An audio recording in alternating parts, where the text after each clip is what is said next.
The Honourable Ruth Dyson. Yeah, I was just... Tēnā koe mana. I first tried to get the call, I think around 4 o'clock on this legislation, so thank you very much for choosing me at last, Mr Chairman. It's a great pleasure to speak to part 2 of the New Zealand Flag Referendums Bill.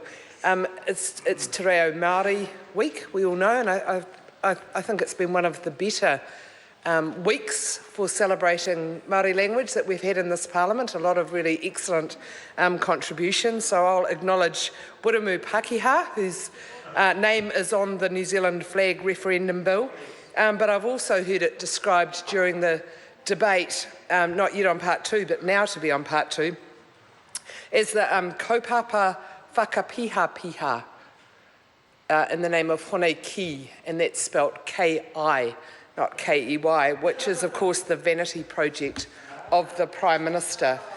Mr Chairman, this part 2, is very wide-ranging. It goes from Clause 10 right through to Clause 66A, and as you indicated earlier, it covers the processing of the referendums, ranging from the issuing of ballot papers, the types, obviously specifies the subject, consistent with what we've discussed earlier in part 2, right through to the appointment of officers. There are many questions for me that have been raised during this debate already, and I'd be very appreciative if the Minister who's currently in the chair could make an effort to get some information for his officials and pass it on to the Committee of the Whole House, particularly for the benefit of those of us who were not sitting on the Select Committee.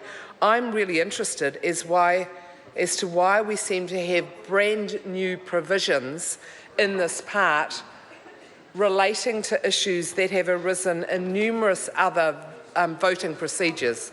So we have the new way of appointing officials, we have a different voting period, we have obviously the specificity for the second flag referendum as opposed to the first flag referendum.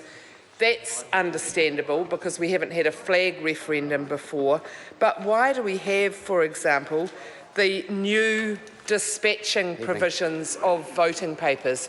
Why do we have this extraordinary situation where the only way that you can use this modern fax machine to get your voting paper or emailed to you is if you happen to be on Tokelau, Campbell or Rowell in the Ross dependency on a fishing vessel or naval vessel or in some remote location overseas. What is that about? We have computers and we have fax machines in the South Island, and I would really appreciate it if we could be considered as part of this too. But my point is, and now the Minister who's currently in the chair might wish to pick this up, get some advice from his officials and relay, are these provisions consistent with other provisions in electoral legislation, and if so, why are they duplicated in this, which is not consistent with best practice in drafting legislation? And if they're not the same as we have, if we don't have the same dispatching of voting paper provisions, if we don't have the same criteria for when people are able to get papers emailed or faxed or dictated to them, why is that the case? Exactly the same question applies in terms of advertising. I was very surprised to see that there appears to be no limit on the ability of people to promote a particular favourite in this. We have been very rigorous in New Zealand ensuring that money doesn't buy votes. It's quite fundamental. We know that more exposure, only able to be generated by more money or by access to the media, is likely to generate a familiarity that will then translate into votes.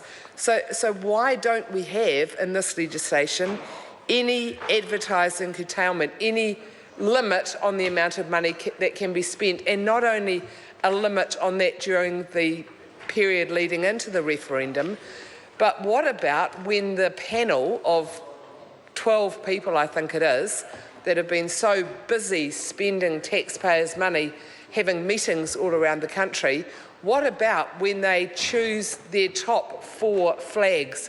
What ability are they going to have to promote, Mr Chairman, to promote those? I'm going to call Grant Robertson.